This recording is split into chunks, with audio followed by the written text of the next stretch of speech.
Olá, professora. Eu sou o Rafael, minha dupla é o João. Agora eu vou falar sobre o relatório 10, que seria o Crosstalk. Então, uma breve introdução. O Crosstalk seria uma interferência desejada de acoplamento entre sinais, né, entre dois condutores próximos.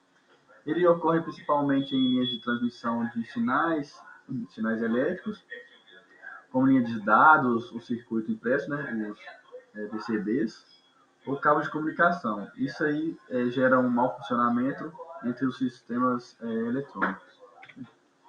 Então, falando um pouco aqui sobre o crosstalk indutivo, porque existem dois tipos de crosstalk, o indutivo e o capacitivo.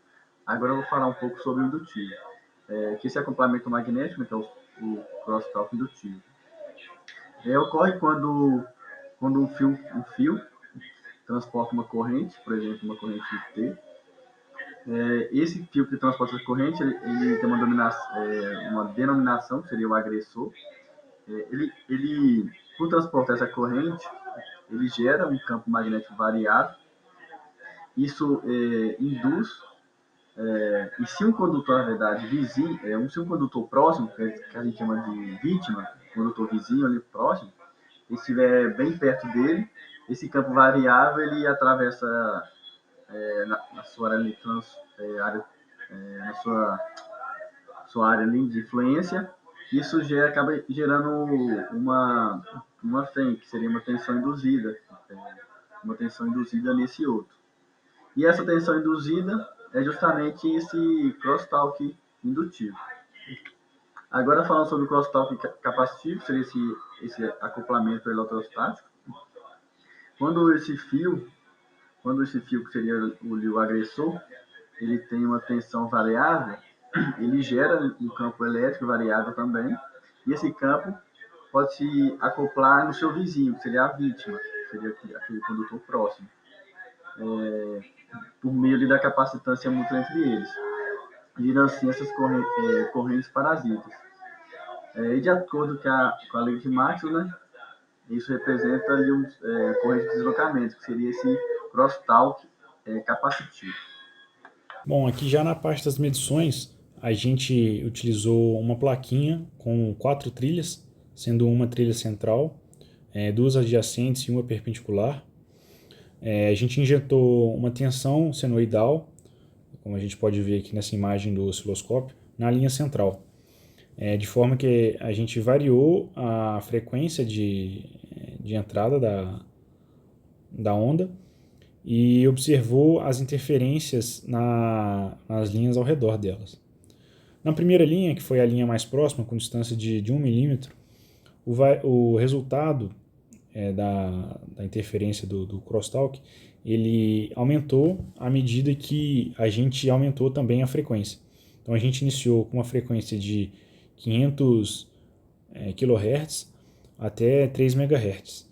Então com uma entrada aqui de aproximadamente 3,5 volts, variou um pouquinho, né, em função do instrumento usado, que a gente estava regulando era a frequência, não a tensão, não a amplitude da tensão. E a saída, que é o valor observado, foi aumentando, né, de 0,001, né, então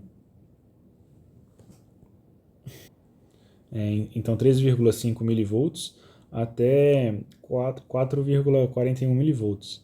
Então, essa relação de entrada e saída aumentou de 0,38% até 1,3%. Então, teve um aumentozinho significativo com essa variação da frequência.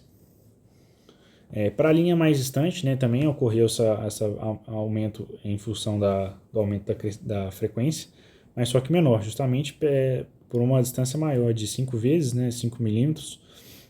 As interferências, o acoplamento magnético ele vai ser menor à medida que a distância aumenta e a linha fica mais distante, né?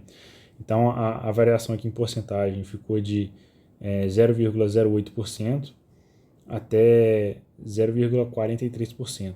Então um valor bem menor quando comparado com a medição anterior. E a trilha perpendicular, ela teoricamente não consegue fazer um acoplamento magnético, que as linhas de campo geradas pela linha principal, elas não vão conseguir gerar uma corrente induzida e, consequentemente, uma tensão nessa linha perpendicular, justamente pela posição geométrica dela. Então, o valor da saída aqui ficou muito próximo de zero. Aumentou um pouco, né? Mas, de qualquer forma, ficou bem próximo de zero o resultado da saída das medições do sinal perpendicular. Bom, também foi realizado uma medição para, em vez da onda senoidal, uma onda quadrada. E dessa vez, já que a tensão induzida ela vai depender da variação da tensão da fonte aplicada na linha principal, a gente observou a tensão de crosstalk, o efeito crosstalk na linha secundária, somente nos pontos de subida e de descida da onda quadrada. Nos pontos que ela tem o seu platô, a gente observou uma tensão nula, e ela também não variou muito com a frequência, né, já que o ponto principal justamente são esses pontos de subida e de descida. E não tem essa descontinuidade entre o ponto de subida e descida. Então, os valores ficaram aqui similares, com o aumento da frequência, né, de 5,3, 5,2, e desceu um pouquinho para 4,3, mas não em razão do aumento da frequência. Posteriormente, a gente também fez uma análise para linhas com geometrias diferentes. Então, a gente primeiro utilizou uma linha reta, né, que é um desenho meio tosco, e aí depois a gente avaliou o efeito de linhas com angulações diferentes. E a gente percebeu que tem uma irradiação muito significativa nas pontas, nas quinas, né, das linhas. Isso porque essa mudança abrupta de direção ela tende a concentrar maiores linhas de campo, então vai aumentar essa descontinuidade magnética, gerando uma variação na tensão, então vai intensificar esse acoplamento da eletromagnético entre as linhas, gerando uma tensão induzida. Nesse a gente fez medições para apenas a frequência de 3 MHz, então um circuito com a curva de 90 graus, ele foi o de maior valor, apesar de não estar anotado aqui, mas foi o maior valor observado, seguido pela curva com angulação um pouco menor, né, que eu desenhei aqui, que tinha um ângulo um pouco menor. Esse ângulo, né, é menor que 90 graus. E, por fim, o circuito de linha reta. Ele que foi esse primeiro que a gente... Ih, não está voltando. Mas o primeiro que a gente... Vamos ver aqui. Esse primeiro, né, que a gente fez as primeiras medições. Falando aqui um pouco mais sobre o efeito crosstalk, né, mais especificamente sobre a redução desse efeito, que é um efeito que a gente via muito antigamente nos telefones fixos.